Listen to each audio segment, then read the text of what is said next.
Hey, it's December 15th and I've changed locations. That's because I figured if I was going to talk about Star Wars The Last Jedi, my little BB-8 problem should probably be on full display. Warning, there will be an extreme amount of spoilers in this video. If you have not seen The Last Jedi and you plan to, which you should because the movie is awesome, please stop watching now and come back to this after you've seen the movie. You have been warned that you will be spoiled. Okay, good. Hopefully everybody who doesn't want to be spoiled is gone. I loved this film. Flat out. I adored it. Unashamedly. I was listening to Script Notes, which is a podcast by screenwriters about screenwriting that I really, really like. And they mentioned that it seems like people don't talk enough about the things they love and why they love them. They instead like to nitpick and pick things apart. And at some point, critic became synonymous with critical, when really it's all about critique, and a critique can be positive or negative. So this is a very positive critique of this film because I loved it and I wanted to talk about how much I loved it. And if you didn't love it, totally fine. I'd be interested why. Please let me know in the comments or link me to a video that you've made explaining what you didn't like, because I'm always open to discussion. And I'm not saying it's a perfect film. I'm just saying that I personally adored it. I adored it for several reasons. The first of which is that it has a lot of parallels to my favorite Star Wars film, which is Empire Strikes Back. So one of the cool things about Empire Strikes Back is that it takes the trio that it built in A New Hope and it splits them up, and you send Han and Leia off in one direction and you send Luke off in another direction, and they sort of have to figure things out on their own. And I always liked that about Empire, that it didn't follow a single pathway, and it sort of allowed you to explore the characters more in depth. And I really like character-driven stories. And it also had a lot of reveals and big story building. And I feel like there's a similar thing in The Last Jedi.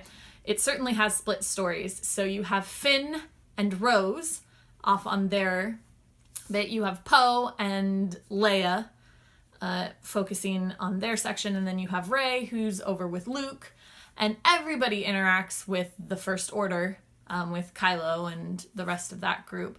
And so it's nice to sort of see that split, and it allows you to explore characters differently.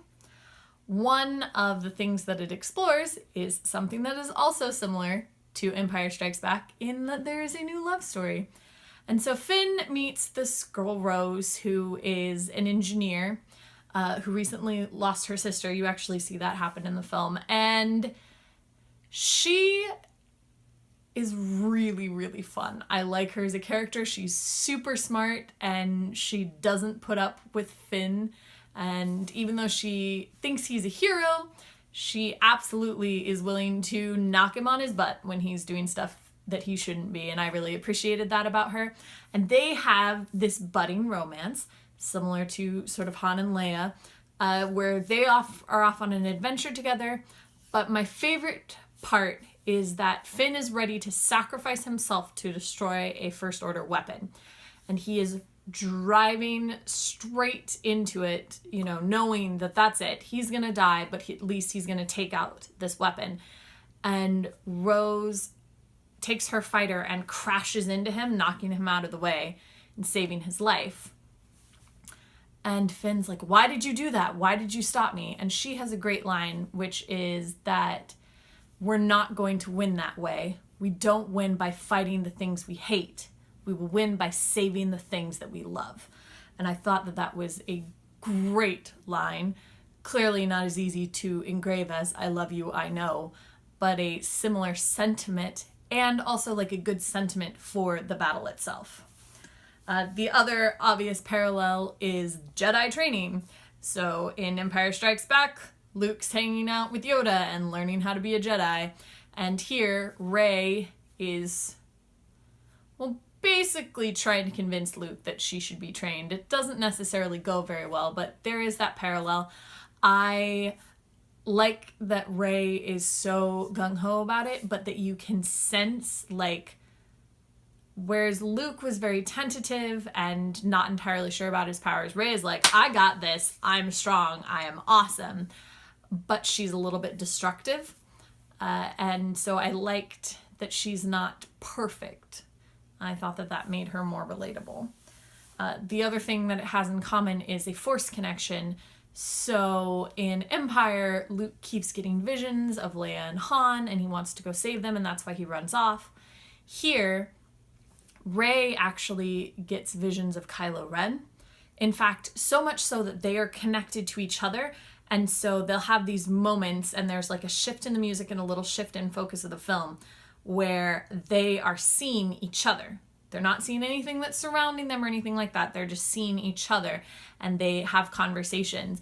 And I really liked that connection. I thought it gave you a really interesting look into both of the characters and gave them a different understanding of each other that I really liked, and kind of just built in an interesting way.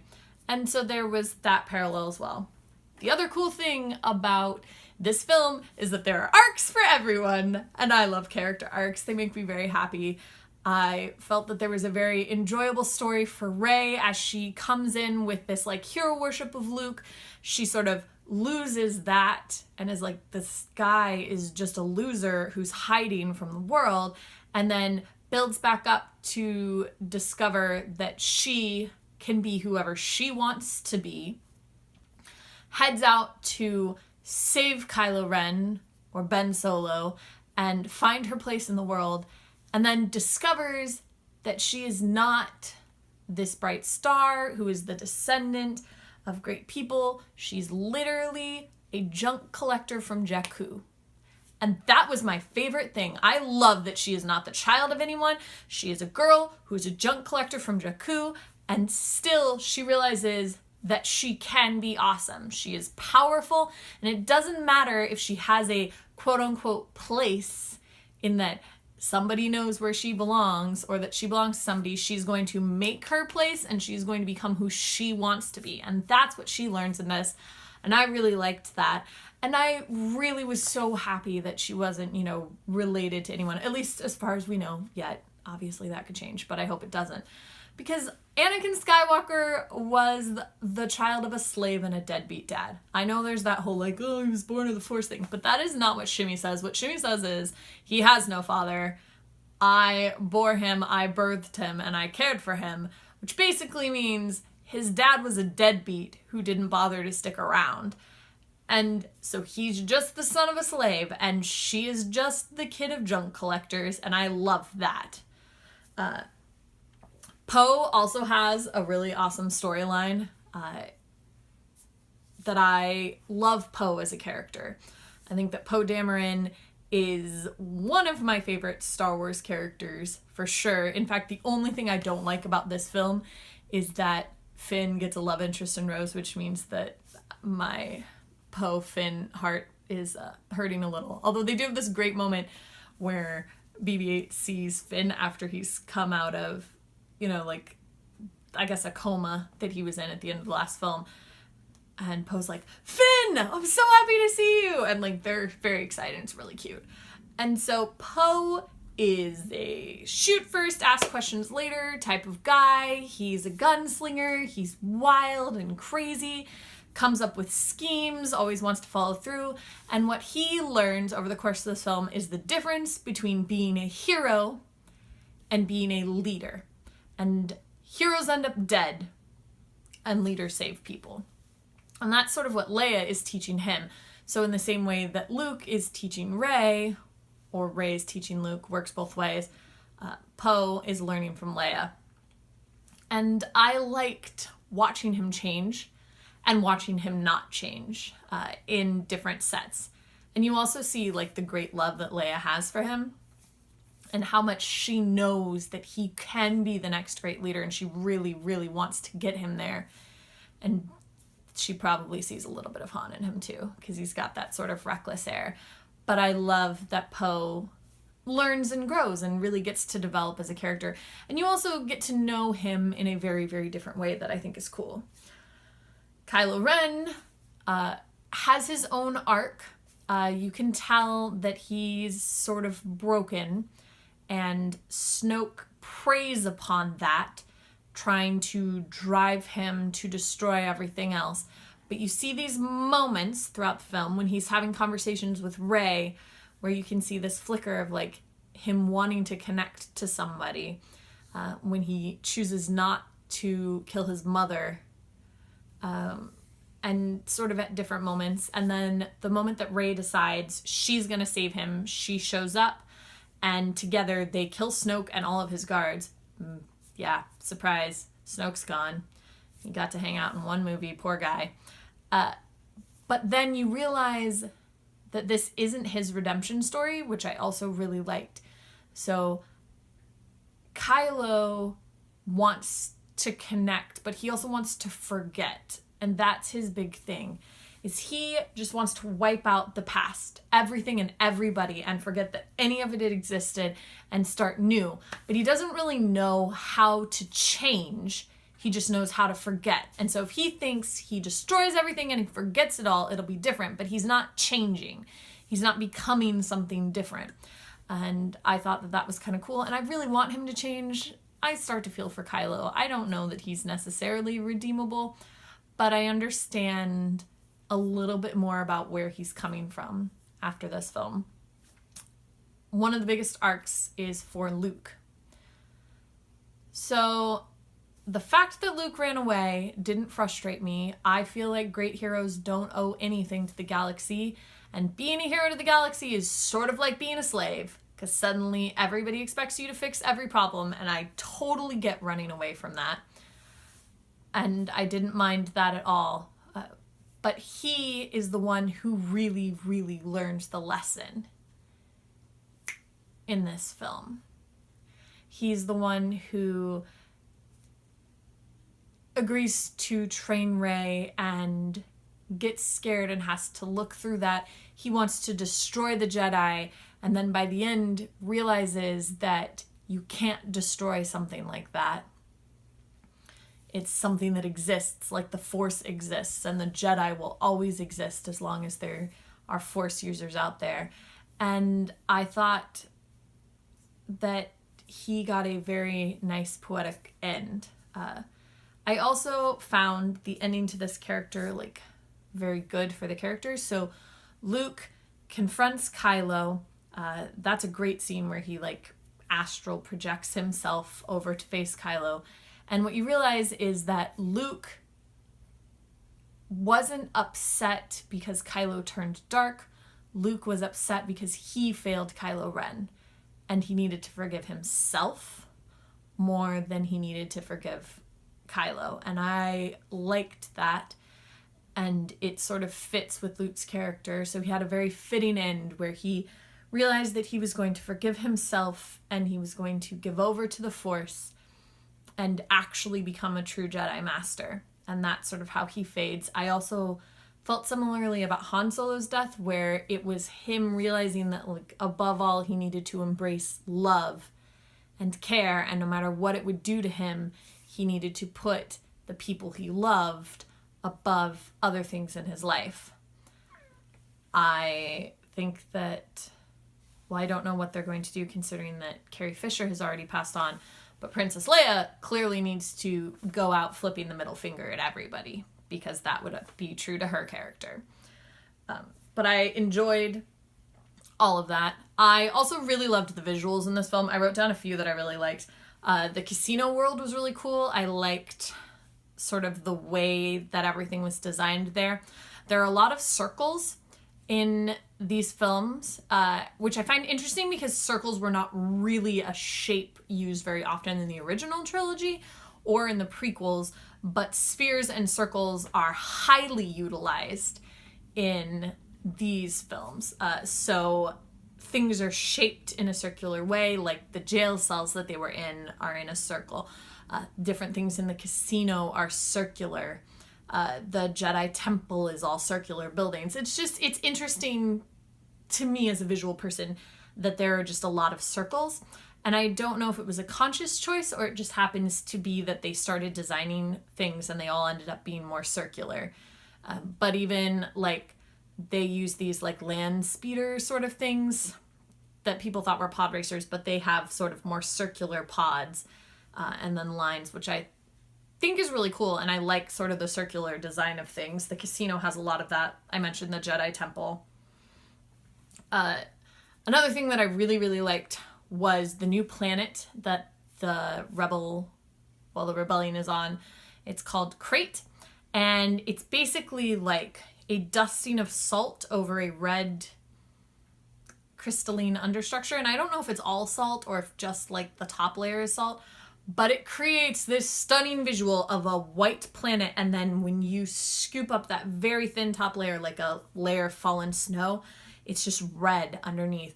And so the fighters drag these tails, and it creates these red patterns and red lines as the chicken walkers and AT-ATs walk. They leave behind these red footprints, and it's just so pretty. I loved the contrast there, and I loved the way that they could play with those different things and create those different plumes of color. I really liked that.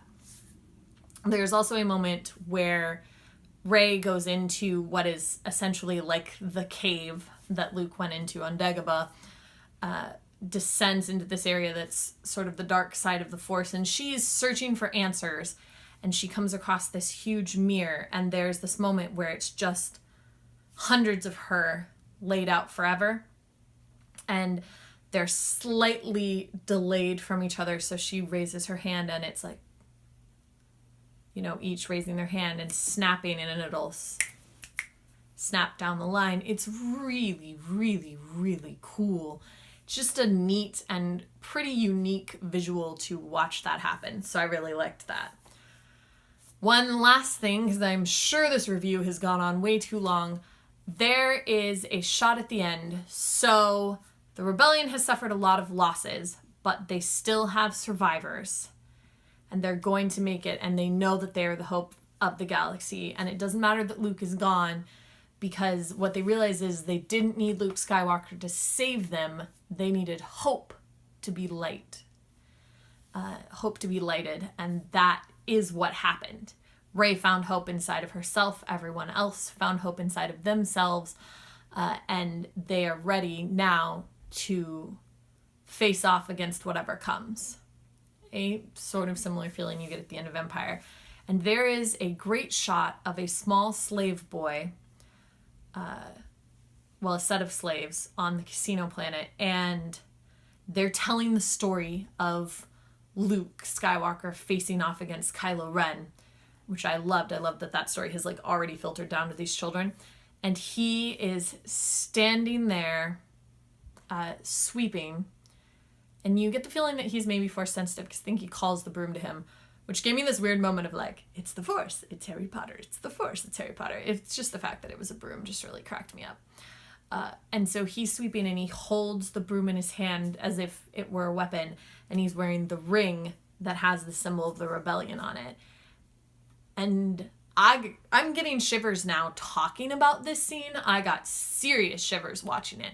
It's just this perfect shot of what the rebellion actually means. And that it's not about these fights. It's not about destroying the First Order. It's about giving hope to all the little people in the galaxy, all the people who feel oppressed, and letting them know that they're not alone.